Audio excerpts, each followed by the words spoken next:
Jadi pokoknya tuan rumahnya bakul es teh soal haji. Sebelum tanggal 17 insya Allah. Ya, sebentar. Dua janji Gus Miftah kepada Surhaji penjual es teh yang viral diolok-oloknya saat acara dakwah. Penceramah Miftah Maulana Habibur Rahman atau Gus Miftah menjanjikan dua hal kepada Sun Haji, penjual es yang dihinanya saat acara dakwah di Kabupaten Magelang, Jawa Tengah, beberapa waktu lalu. Pertama, Miftah berjanji bakal menggelar acara pengajian di rumah Sun Haji di Kecamatan Grabak, Kabupaten Magelang. Tapi hikmah itu mau. Mari kita bisa pengajian di sini. Alhamdulillah. Jadi pokoknya tuan rumahnya bakul es teh soal haji. Alhamdulillah lek ngrampok Gus Miftah keturunan. Nyambutnya munggah kanggo es teh. Ya, oke.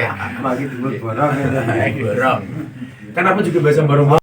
Saya bakal main ke rumah kamu, nanti kita bisa pengajian di sini. Jadi